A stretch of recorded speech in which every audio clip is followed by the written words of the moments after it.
James Randolph never planned on becoming the center of a property dispute, much less one that would spiral into something far darker than he could have ever anticipated. He had spent years in the construction business, managing projects, dealing with zoning laws, and ensuring everything was built to code. His expertise was in precision, in understanding structures from the foundation up, and in ensuring that everything was done legally and correctly. That was precisely why he had chosen to retire early and settle down in a quiet, unregulated neighborhood, where he wouldn't have to deal with unnecessary bureaucracy or nosy neighbors constantly poking into his affairs. He had no interest in community meetings or neighborhood politics. He wanted privacy, space, and the ability to live on his own terms without interference. That was the promise that came with buying a large, isolated property on the outskirts of town, a stretch of land that was supposed to be his personal retreat away from the chaos of urban development. He had bought the land outright, cash down, ensuring that there would be no complications, no hidden clauses, no surprises.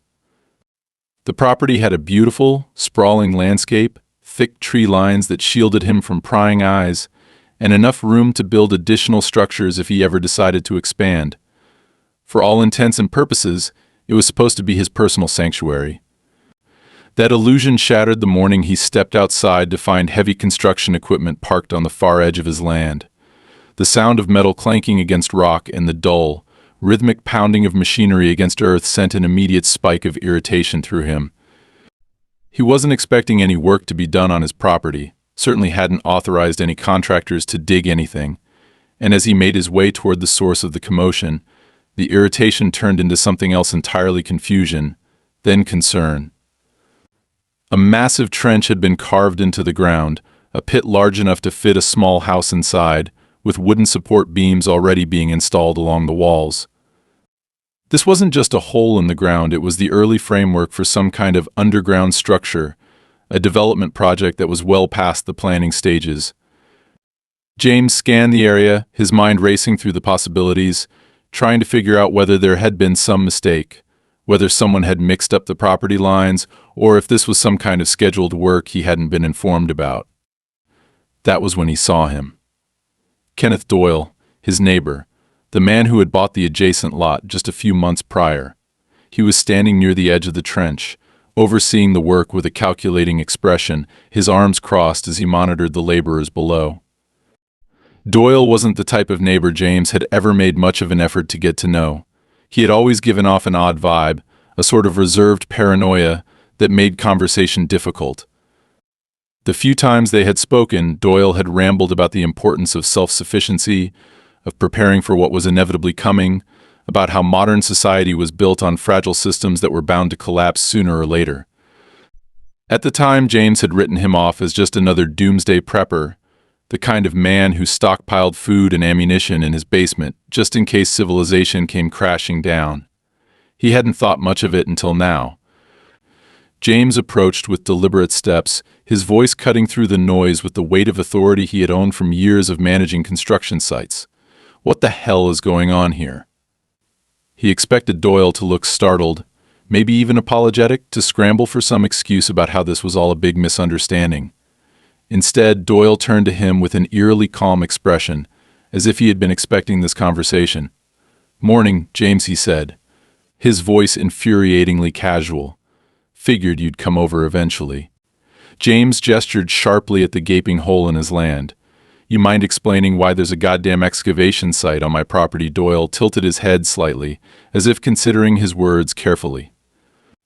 "It's just a precautionary measure," he said, his tone infuriatingly nonchalant. "You never know when things might go south. Thought I'd get ahead of it, make sure there's a place to hunker down if it ever comes to that." James narrowed his eyes, his patience rapidly thinning. "And you decided my land was the best place for that?" Doyle let out a small, almost amused chuckle. "James, come on. We both know the way things are going. Supply chains failing, crime rising, government overreach getting worse every day. You've seen it. I know you have. I figured we could be practical about this, look at the bigger picture. A safe place for the both of us. You know, no need to get territorial." James stared at him in disbelief. "Are you out of your goddamn mind? You're digging a bunker on land that isn't yours and acting like you're doing me a favor." Doyle's expression didn't change, but there was a new tension in his posture. "You don't see it yet," he murmured, almost to himself. "But you will," he exhaled through his nose, finally glancing back at the ongoing construction. "Look, I get it. This is sudden. Maybe I should have given you a heads up. But we can make this work. You'll thank me later." James clenched his jaw, his fingers curling into fists at his sides. "Shut it down. Now, fill in the trench, get your equipment off my property, and don't come back." Doyle didn't argue, didn't try to convince him further. He just nodded slowly, as if filing something away in his mind, and turned toward the workers. "Pack it up," he called down, his voice carrying an edge of finality. The laborers hesitated, glancing at each other, then back at Doyle, as if waiting for confirmation that he really meant it. "I said pack it up," Doyle repeated, his tone firmer this time. Reluctantly, the workers began shutting down their machines, gathering tools, preparing to leave. James didn't move from his spot until the last piece of equipment was loaded onto a truck and driven away, until the site was abandoned and only the scarred earth remained as evidence of what had nearly been built. But even as he stood there watching the dust settle, he couldn't shake the feeling that this wasn't over. Doyle had backed down too easily. James had spent enough time dealing with contractors, developers, and people who thought they could bend rules to suit their needs to recognize when someone was conceding too quickly. Doyle hadn't put up a fight, hadn't argued his case, hadn't tried to stall. He had just agreed. And that meant one of two things: either he had something planned, or he knew something James didn't. The thought left a sour taste in his mouth. James turned and walked back toward his house, forcing himself to push the encounter out of his mind for now. But as he reached his porch and glanced back over his shoulder one last time, he caught sight of Doyle standing near the trench, watching him with an expression James couldn't quite read. It wasn't anger, it was certainty. And that was far more unsettling. James had dealt with difficult people before. He had negotiated with stubborn city inspectors, shut down overconfident developers trying to cut corners, and fired contractors who thought they could get away with shoddy work. But none of them had unnerved him the way Kenneth Doyle did, the way the man had backed down so easily, without so much as a single argument, without even trying to fight for what he clearly thought was his right, left a bad taste in James's mouth. He knew men like that. Men who didn't yell, didn't make threats, didn't throw fits when things didn't go their way. Because they had already planned for resistance. Because they weren't worried about losing a battle when they had already decided how to win the war. For the next few days, James kept a close eye on the back end of his property, walking the perimeter in the mornings and evenings, looking for any sign that Doyle had ignored his warning and continued working in secret. At first, everything seemed fine. The construction site had been abandoned, the machinery was gone, the deep trench Doyle had dug into his land remained untouched. But something felt wrong, even if James couldn't quite put his finger on what it was. It was a tension in the air, a static pressure that settled at the base of his skull every time he looked toward that gaping hole in the earth, like an open wound on his land. Something about the way Doyle had walked away, so calm, so certain, left James restless, waiting for the other shoe to drop. And then, 3 nights later, it did. James woke to a low, mechanical hum vibrating through the floorboards of his house. At first, it didn't register as something out of the ordinary, just another piece of nighttime ambience, the wind pushing through the trees, the distant sound of a neighbor's generator kicking on. But as he sat up in bed and the grogginess of sleep wore off, he realized this wasn't just background noise. It was deeper, more rhythmic, almost mechanical, like heavy machinery running in the distance. He swung his legs over the side of the bed, his heartbeat picking up as he reached for the flashlight on his nightstand. He pulled on his boots, threw a jacket over his shoulders, and stepped outside into the cold night air. The hum was stronger now, no longer just a distant murmur but a steady vibration beneath his feet, like something moving deep underground. James followed the sound, walking toward the back of his property, his eyes adjusting to the darkness. The trench was still there, unchanged at first glance, but as he stepped closer he saw it light. a faint, artificial glow emanating from the depths of the pit. James tightened his grip on the flashlight, his jaw clenching as he peered over the edge. What had been an empty hole in the ground just days ago was no longer abandoned. The bottom of the trench had been reinforced with fresh concrete, and there, embedded in the structure, was a thick metal door, a door that hadn't been there before. He felt the hair on the back of his neck stand up. Doyle hadn't stopped the construction. He had just moved underground. James's first instinct was to storm over to his neighbor's house, pound on the door, demand answers, but he forced himself to stay put, to breathe, to think. If Doyle had gone through the trouble of installing a door, an actual, fortified entrance, then this wasn't just some personal project. This was something bigger, something planned, something he was determined to finish no matter what. Barging in without a plan wouldn't accomplish anything, except giving Doyle the upper hand. Instead, James turned on his heel and walked back to his house, locking every door behind him as he stepped inside. He needed to get the county involved. Whatever Doyle was doing, he sure as hell wasn't doing it legally. The next morning, James drove to the county office, filing an official complaint about illegal construction on his property. He provided copies of his land records, photographs of the trench, and descriptions of the unauthorized excavation work, explaining that his neighbor had been told to stop but had continued the project in secret. The woman at the desk, a tired-looking clerk who had likely seen far too many petty property disputes, listened with polite indifference as she typed notes into her system. "We'll send someone out to assess the situation," she said, handing him a copy of the report. James wasn't satisfied with that answer. "When?" She shrugged. "It usually takes about a week for an inspector to be assigned." James exhaled sharply, biting back his frustration. A week. That was more than enough time for Doyle to finish whatever the hell he was building. He drove home, trying to ignore the gnawing irritation in his chest. The moment he pulled into his driveway, he saw Doyle standing near the trench, watching him. The man hadn't been there when James had left, but now he stood casually at the edge of the pit, arms crossed, a slow, knowing smile on his face. James killed the engine and stepped out of the car, striding toward him without hesitation. "You didn't stop." Doyle didn't deny it. He simply tilted his head slightly, the same amused expression on his face. "You filed a complaint, didn't you?" James didn't bother asking how he knew. The bastard had probably been waiting for him to make a move, expecting it.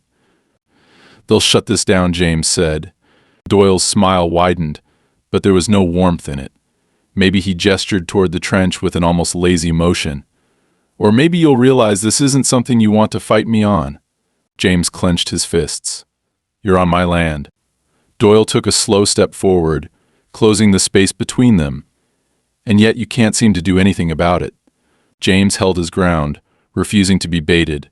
"Get off my property." For a moment, Doyle didn't move. Then, finally, he took a step back, raising his hands as if in surrender.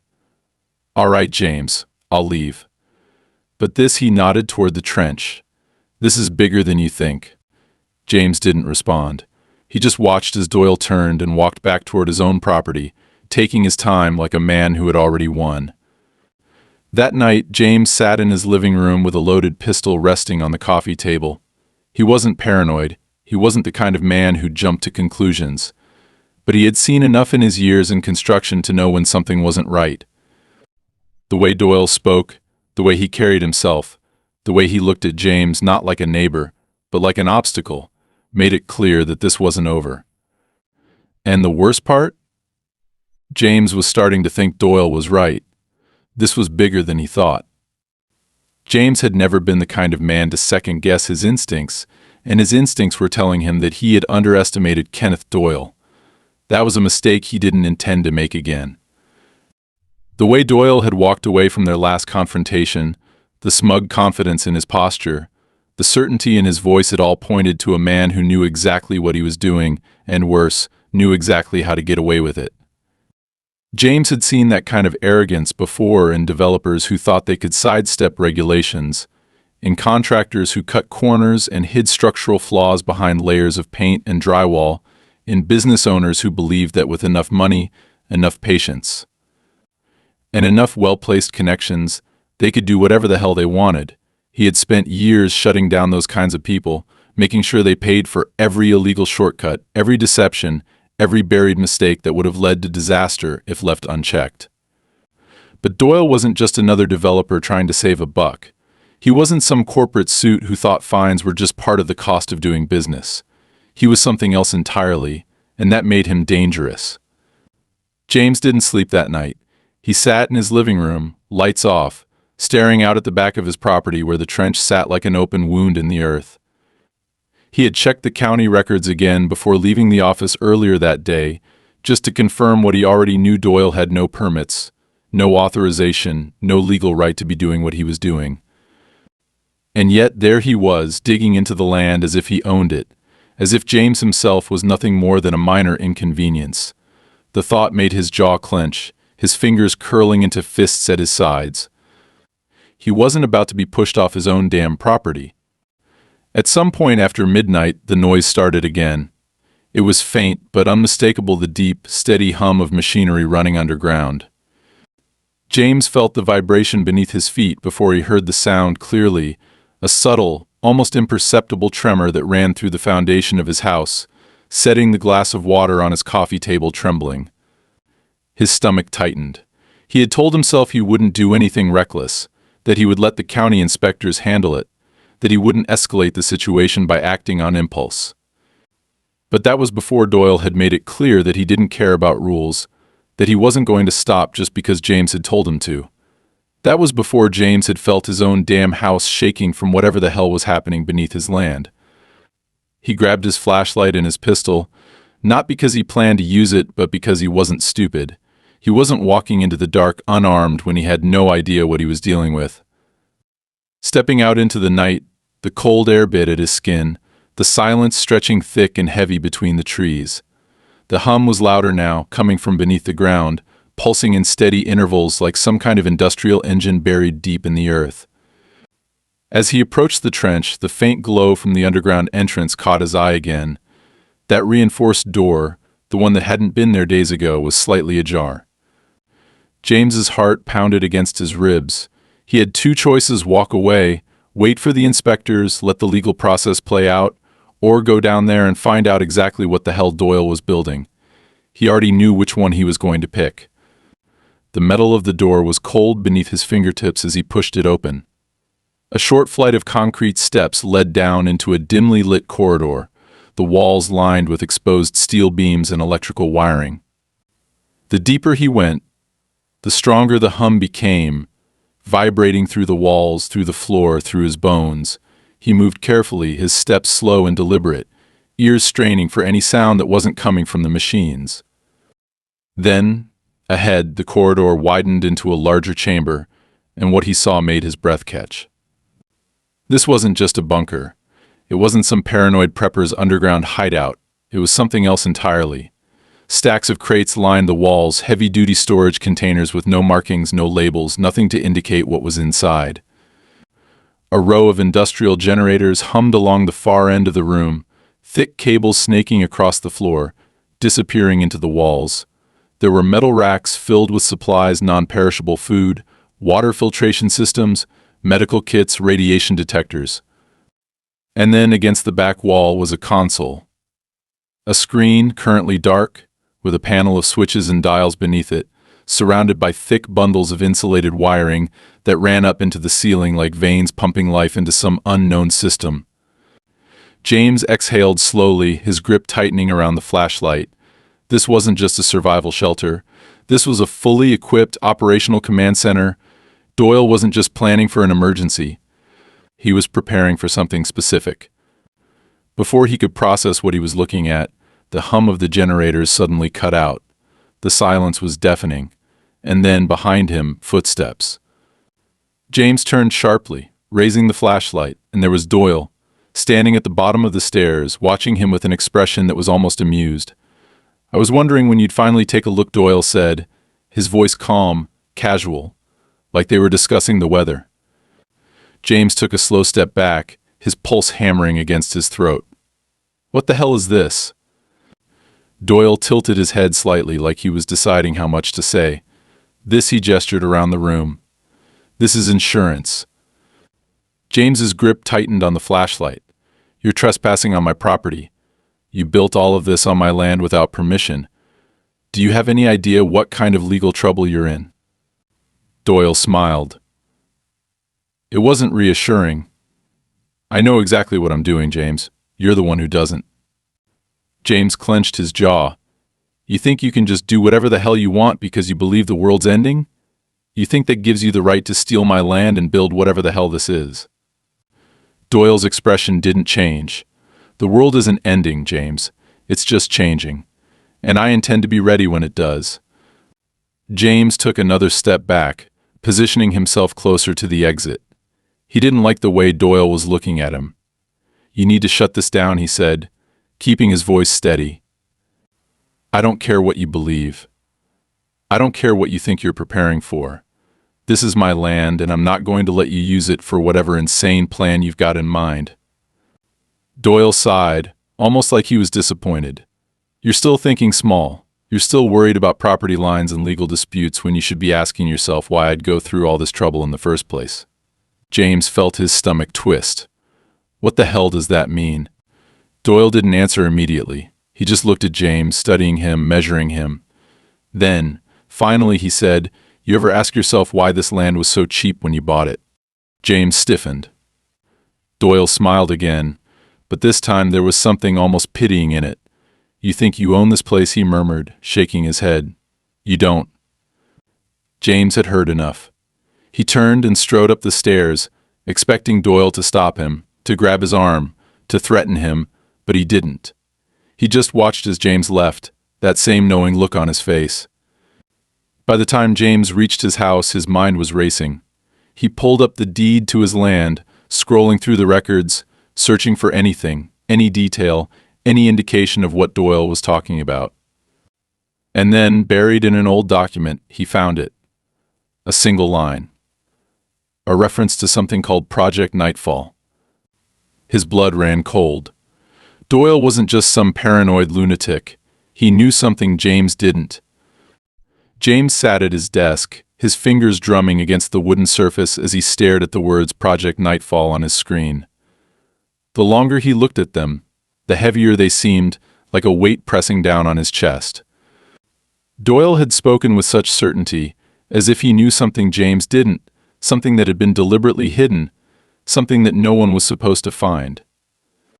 He had spent most of his life working with buildings, permits, and land development, and if there was one thing he understood, it was that land never truly kept secrets only people did. Somewhere buried in old property records, government archives, or classified documents, there had to be something explaining what had been here before. Doyle hadn't picked this location by accident, hadn't spent months secretly digging beneath the ground just to build some half-baked prepper bunker. He had found something or was looking for it. James spent the next few hours pulling every record he could find, digging through old zoning permits, environmental assessments, and archived land ownership transfers. At first, it was the usual bureaucratic nonsense, pages of irrelevant reports detailing minor boundary adjustments, tax revaluations, and legal disputes over water rights. But then, buried beneath the layers of red tape, he found something odd. In 1983, a portion of his land had been requisitioned by the federal government for classified research. There were no details on what exactly had been built, only vague references to infrastructure development and security protocols. The land had supposedly been returned to private ownership years later, but there was no clear record of who had owned it immediately after, only a long stretch of blank spaces where names should have been.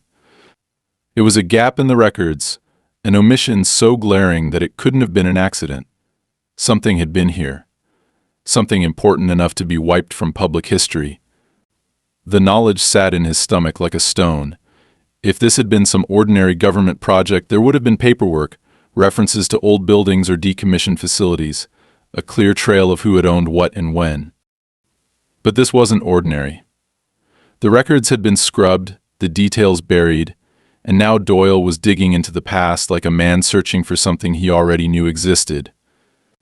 James had tried to handle things the right way, had gone through the proper channels, filed complaints, waited for inspectors, but the longer he sat in his office, staring at the evidence in front of him, the more certain he became that this wasn't going to be resolved through legal action. Whatever Doyle was after, it wasn't going to be stopped by a county zoning board. The thought made his jaw tighten as he stood up, pushing his chair back with a quiet scrape against the hardwood floor. He wasn't going to sit around waiting for Doyle to finish whatever he had started. He needed to see it for himself. He grabbed a heavy-duty flashlight, a crowbar, and his pistol not because he planned on using it, but because he wasn't stupid enough to walk into an unknown situation unarmed. The night air was cool and still as he stepped outside, the only sound the distant rustling of trees in the breeze. He moved quickly, keeping to the shadows as he approached the trench at the back of his property, his pulse steady but alert. The entrance to the underground structure was still there, the metal door standing slightly ajar, a faint glow spilling out from inside. James gripped the crowbar tightly in one hand as he stepped down into the darkness, the beam of his flashlight cutting through the stale air. The underground chamber was deeper than he had realized, the walls reinforced with thick steel beams, the floor lined with metal grates and exposed wiring. Large storage containers were stacked along the walls, some sealed shut, others slightly ajar, revealing stockpiles of supplies, medical kits, ration packs, high-grade filtration systems. This wasn't just a survival bunker. It was a fully operational command center. His stomach tightened as he moved further in, passing rows of old electrical panels and disconnected monitors, the remnants of some long-forgotten operation. The air felt heavier down here, thick with the scent of dust and machine oil, carrying a faint metallic tang that he couldn't quite place. At the far end of the chamber, another door stood partially open. Unlike the rest of the structure, this one was rusted at the hinges, its edges corroded with age, the metal pitted and scarred. James hesitated for a brief moment before pushing it open, revealing a long, narrow hallway lined with pipes and flickering overhead lights that shouldn't have been working after decades of abandonment. The sight sent a ripple of unease down his spine. Someone had been maintaining this place.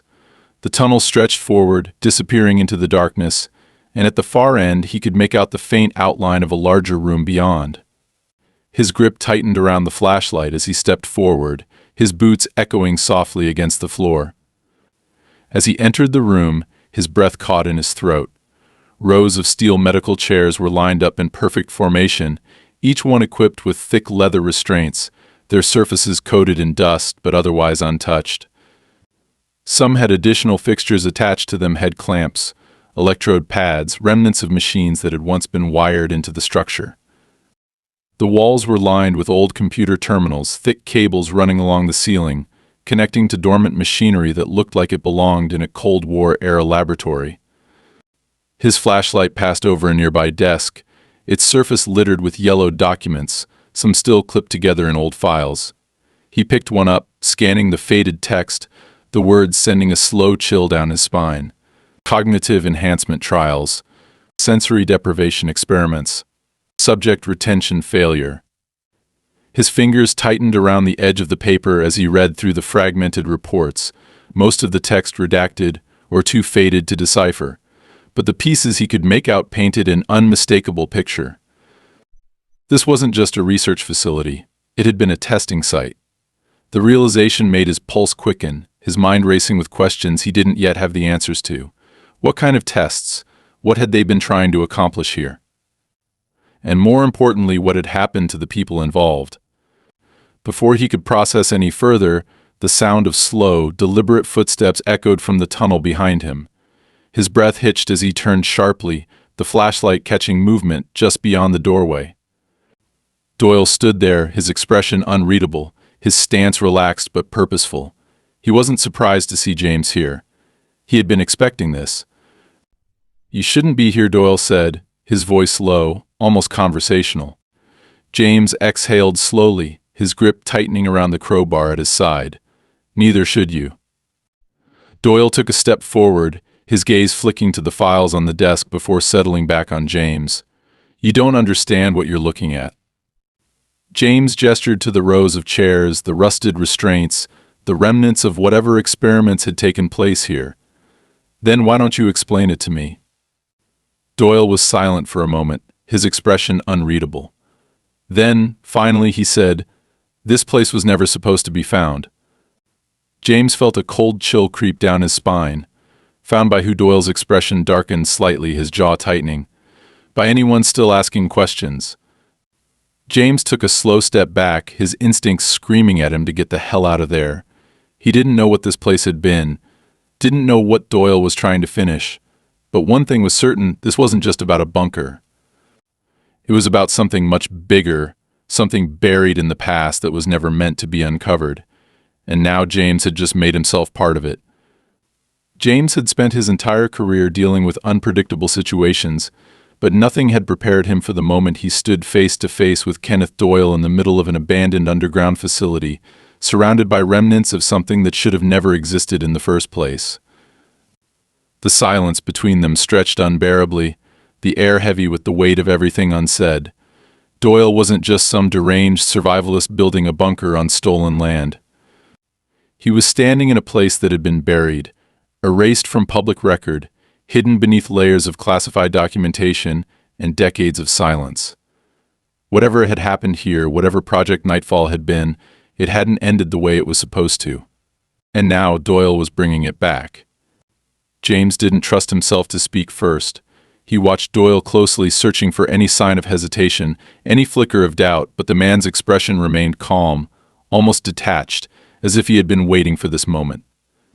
He took a slow step forward, his boots echoing against the steel-plated floor, and James felt his body tense instinctively. "You should leave," Doyle said finally, his voice quiet but firm. James narrowed his eyes. "That's not going to happen." Doyle exhaled through his nose, shaking his head slightly, as if disappointed but not surprised. "You don't know what you're interfering with." James gestured around them, to the rusted medical chairs with their cracked leather restraints, to the old computer terminals still wired into dead monitors, to the faded documents detailing experiments no one had ever spoken about. "Then explain it to me." Doyle's expression darkened slightly. "You think this is just some forgotten relic? A piece of history that got lost in the paperwork? This place wasn't shut down because it failed. It was shut down because they couldn't control it." James felt the cold weight of those words settle in his chest. He had already read enough to know that whatever had happened here wasn't standard government research. The records had spoken of cognitive enhancement trials, sensory deprivation experiments, and subject retention failures. It wasn't hard to put the pieces together. Something had gone wrong. Something had happened to the people they had tested. And now, for some goddamn reason, Doyle was here trying to dig it back up. James tightened his grip on the crowbar in his right hand, his fingers curling around the cold metal. "Tell me why you're really here." Doyle studied him for a long moment, then finally exhaled. "Because I know what's still down here." James's pulse quickened, but he forced himself to remain still. "What does that mean?" Doyle's gaze flickered to the darkened hallway beyond the chamber. "It means this facility was never fully decommissioned. Some things were left behind." James followed his line of sight, staring at the unlit passageway stretching further into the underground structure. His mind was already racing, trying to calculate the possibilities. Had the government really abandoned classified experiments without properly shutting them down? Had they left people behind? The thought sent a shiver up his spine. "You're lying," James said, but there was no confidence in his voice. Doyle turned his attention back to him, his expression unreadable. "You don't have to believe me, you just have to decide how much you really want to know." James swallowed hard. Every instinct was telling him to walk away, to let this go, to let someone else deal with whatever the hell this was. But it was his land, his property. And no matter what Doyle thought, no matter what kind of twisted justifications he had come up with, James wasn't going to let him claim it. "I'm shutting this down," James said, stepping back toward the entrance. "I don't care what you think you found. This land is mine and I'll have it bulldozed if I have to." Doyle's lips pressed into a thin line, and for the first time there was a flicker of something else in his expression, something close to pity. "You think this is about land?" he asked quietly. "You think you can just cover this up with concrete and pretend it never existed?" James didn't answer. He turned and started toward the exit, his breath coming faster now, his mind racing through his next steps. He had to go to the authorities, not the county, but federal officials. This wasn't a zoning issue anymore. This was something bigger, something that went far beyond anything he had ever imagined dealing with. He needed to get as far away from this place as possible before the lights cut out. The sudden shift into darkness was so absolute, so suffocating, that for a brief second James felt disoriented.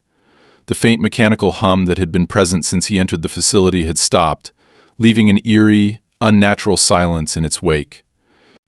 Then, from somewhere deeper in the tunnels, a sound. It wasn't machinery. It wasn't Doyle. It was movement. James's grip on the crowbar tightened as adrenaline surged through his veins. He turned the flashlight back on, its beam cutting through the darkness, illuminating the empty corridor in front of him. Doyle hadn't moved. He was still standing where James had left him, but his posture had changed, his muscles tense, his head slightly tilted as if he was listening. Then he whispered something under his breath. A single word. Run. James didn't hesitate. He turned and bolted toward the exit, his boots slamming against the metal grates as he sprinted up the stairs, his breath loud in his ears. Behind him, the sound grew louder, something shifting in the tunnels below, something moving with unnatural speed. He didn't dare look back. He didn't want to see what was coming. He reached the surface and shoved the metal door closed behind him, throwing his weight against it just as something slammed into the other side. The impact rattled through his bones, but he didn't stop. He ran. He ran across his property, past the trench, through the trees, not slowing down until he reached the safety of his house. Only then did he dare to look back. The night was still. The land was silent. There was no sign of movement, no sign that anything had followed him. But he knew, deep down, that something had. James locked every door, every window, pulled the blinds shut, and sat in the darkness of his living room, his chest heaving as he tried to calm his racing heart. He had thought this was about property rights, about a dispute between neighbors, about a man building where he had no right to build. But this was bigger than that. This was something else entirely. Doyle had known all along, and now James wished he had never gone down there at all. James hadn't stopped shaking since he had slammed that steel door shut behind him, his breath coming in ragged, uneven bursts as he stumbled back toward his house. His mind refused to process what had just happened, what he had almost seen. The logical part of his brain was trying to dismiss it as exhaustion, a trick of the light, his own paranoia feeding into the darkness. But no matter how much he tried to rationalize it, one fact remained: something had been down there. Something alive. The steady, deliberate knock on the door after he had escaped wasn't his imagination, wasn't some figment of his fear. It had been real. And it had been waiting. His legs barely carried him onto the porch, his fingers fumbling to unlock the door before he threw it open and staggered inside. He slammed the deadbolt into place, locking it even though he knew how ridiculous that was. Whatever was beneath that facility wasn't going to knock politely and wait for an invitation inside. But the act of locking the door made him feel in control, even if it was an illusion. He leaned against the wall, his chest rising and falling in sharp gasps as his mind scrambled to make sense of what he had just witnessed. He forced himself to move, heading straight for his office. He needed to gather every piece of information he had, needed to understand exactly what had been buried beneath his land, because whatever Doyle had uncovered wasn't just an old government project. It was something far worse. Something that had been sealed away for a reason. James sat down, his fingers shaking as he pulled up the files he had found on Project Nightfall, scanning every line, searching for any mention of what had happened to the subjects involved in the trials. He needed to know what had been done to them, and more importantly, if any of them had survived. Most of the documents were heavily redacted, entire paragraphs blacked out, but as he dug deeper, he found something: a single report, dated November 7th, 1985, just a few months before the facility had been officially abandoned.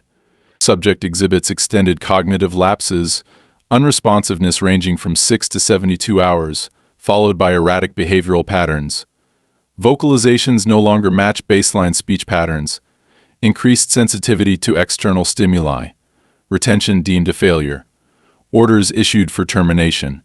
James's stomach turned. The subjects, whoever they had been, had undergone something irreversible. And if they had been deemed too dangerous to retain, if the government had issued termination orders, then there was only one question left. Had they actually followed through? He exhaled sharply, his pulse hammering against his temples. No, they hadn't. If they had, then there wouldn't have been anything left down there. But something had been left behind, something that was still alive. A sudden noise outside snapped his attention back to the present. His entire body tensed, every muscle coiling with adrenaline. He grabbed his flashlight and gun, moving slowly toward the window, carefully pulling the blinds aside to scan the yard. The night was still, the trees swaying slightly in the wind, but something felt wrong. The silence was too complete, too unnatural. Even the insects had gone quiet. Then he saw it. A figure, standing near the edge of the trench. James's grip on the gun tightened. At first he thought it was Doyle, but as he focused, the shape became clearer, and it wasn't him. The figure was too tall, too thin, its proportions slightly off. It didn't move. It just stood there, its head tilted slightly, as if watching. A cold wave of fear washed over him. He had spent years working on construction sites, knew exactly how human silhouettes looked against the landscape at night. This wasn't one. There was something wrong with the way it was standing, the way its limbs were positioned, slightly too long, slightly too still. It didn't shift its weight like a normal person, didn't react to the wind, didn't seem to breathe. James swallowed hard, his fingers tightening around the gun. He should call someone.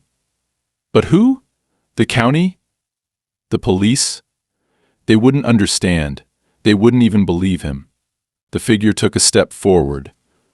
James's breath caught in his throat. It was slow, deliberate, almost like it was testing the movement, like it wasn't entirely sure how to walk. The way its joints bent was wrong. Too smooth, too fluid, like something mimicking a person rather than actually being one. Then, just as suddenly as it had appeared, it turned and moved back toward the trench. James watched as it descended, not climbing, not jumping, but simply vanishing into the darkness below, like the earth itself had swallowed it whole. He stood frozen, his heart pounding so hard it felt like it was trying to claw its way out of his chest. Every instinct screamed at him to leave this place immediately, to get in his truck and drive as far away as possible, but another part of him, the part that had spent years building structures, tearing them down, understanding the bones of the earth, knew that if he ran now, he would never know the truth. And the truth was the only thing that mattered. He forced himself to breathe, his grip loosening on the gun just slightly as he backed away from the window. He needed a plan. He needed to go back down there, but not alone, not without a way to seal that place shut for good.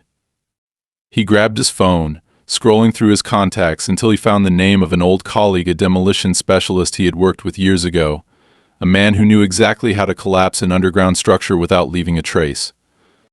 James hesitated only for a second before pressing call. A groggy voice answered after a few rings. "Randolph?"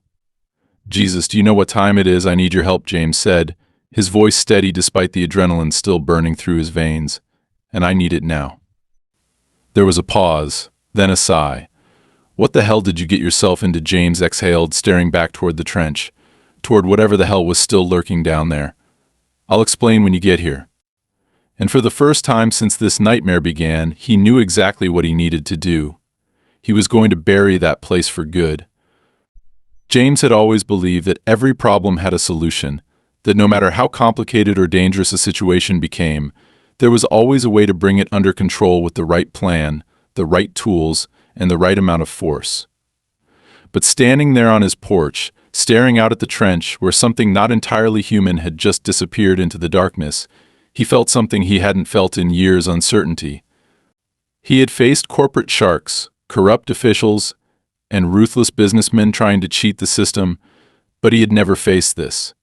His land, his home, had become the epicenter of something that should have never been unearthed, something buried and forgotten for a reason. And now, Doyle had let it loose. His phone buzzed against his palm, snapping him out of his thoughts. The demolition specialist he had called, Daniel Carter, had agreed to meet him before sunrise. There had been hesitation in his voice. An edge of suspicion. James had been deliberately vague about the job, only saying it involved collapsing an underground structure on his land, something that had been compromised and needed to be sealed permanently. Carter hadn't asked many questions, but James could tell he was already thinking about all the ways this could go wrong. That was fine. James didn't need him to understand what was down there. He just needed him to bring enough explosives to make sure no one ever found out. The hours leading up to dawn passed in a blur of tense, restless waiting. James barely moved from his spot near the window, his gun within reach, his ears straining for any sound from outside. The image of that thing standing near the trench, its movements too human and not human enough, was burned into his mind. Every time he closed his eyes, he saw it again, the way it had tilted its head, the way it had stepped forward like it was testing its own body, like it wasn't sure how to move. The thought made his skin crawl. By the time Carter's truck rumbled up the long dirt road leading to James's property, the first hints of light were creeping over the horizon. James stepped outside, his body stiff from tension, and met him near the truck bed, where Carter was already pulling out heavy-duty cases of detonation charges and high-impact collapsers. "Jesus," James Carter muttered, rubbing a hand over his jaw as he took in the sight of the trench. "What the hell kind of project were you running out here?" James didn't answer immediately. He didn't know how to explain it, didn't know how to make any of it sound reasonable without Carter thinking he'd lost his mind. Instead, he just gestured toward the entrance. "I need it gone. Every tunnel, every corridor, every inch of that place. I want it buried so deep no one will ever find it again." Carter gave him a long look, but didn't argue. "You got schematics." James handed him a rough outline of what he had mapped out from his trips inside. Carter studied it for a moment, nodding to himself before grabbing a pack of markers and a small handheld scanner. "All right, I'll need to go down there to set the charges properly. You coming with me?" James's stomach twisted, but he forced himself to nod. If anyone was going back down there, it was going to be him. He wasn't going to let Carter walk blind into whatever was waiting in that facility. They descended together, the cold air wrapping around them like a physical weight as their boots echoed against the steel grates of the main chamber. The lights were still flickering, the generators humming faintly in the background, but something felt different. The air was heavier, charged with an almost imperceptible static, like the atmosphere before a lightning storm. Carter muttered under his breath as he examined the structure, placing markers at key points along the walls, his fingers moving fast but steady. They worked in tense silence, James's body thrumming with awareness, every nerve on high alert as he kept glancing toward the dark hallway leading deeper into the complex. He could feel it now, something watching. He didn't know how, didn't know if it was just his paranoia feeding off the fear that had taken root in his chest, but every instinct screamed at him that they weren't alone. Carter was almost done when it happened. A noise. Not footsteps. Not machinery. A whisper. James stiffened, his blood turning to ice as the sound curled through the stale air. It wasn't a voice. Not exactly. It was more like an imitation of one, a fragmented, disjointed attempt at speech. His flashlight beam cut through the dark, illuminating nothing but empty corridors, but the whisper came again, closer this time, words that didn't quite fit together. ... still ... here ... we ... left. James's grip tightened around his gun. It was trying to speak. Carter cursed under his breath. "James, we need to get the hell out of here." James nodded, his pulse hammering in his ears. "Are the charges set?" "Almost. I just need 2 more minutes." A metallic scrape echoed from deeper inside the facility. Something moved. Carter didn't wait. He slammed the last charge into place, grabbing James's arm. "Go. Now." They ran. James had never moved so fast in his life, his boots slamming against the grates, his breath ragged as the whispers followed them, growing louder, more distorted, as if the very walls were trying to call them back. The air itself seemed to shift, the lights flickering erratically as the structure groaned, metal twisting under some unseen force. They reached the surface just as Carter hit the remote detonator. The first explosion shook the ground beneath them, a deep, guttural roar that sent shockwaves rippling through the earth. James turned, watching as the trench collapsed inward, the tunnels caving in on themselves, steel and concrete crumbling like brittle bones. Dust and debris shot into the air, clouding everything in thick smoke as the land consumed the facility whole. It was over. James stood there, chest heaving, staring at the smoking ruin of what had once been a doorway to something that should have never existed. The whispers were gone. The air was still. Whatever had been waiting down there was buried. Carter wiped a hand across his face, exhaling sharply. "Next time you call me for a job like this," he muttered, "remind me to hang up." James let out a breathless, half-hysterical laugh, his muscles trembling from exhaustion. There won't be a next time. By the time Carter packed up his equipment and left, the first full light of morning had washed over the property. James remained standing near the trench, or what was left of it, watching as the dust slowly settled, revealing nothing but an expanse of broken earth. The entrance was gone. The tunnels were gone. The past was buried. But even as he turned to walk back toward his house, a single thought lodged itself in his mind, deep and unshakable. Had they really buried it, or had they just sealed it in,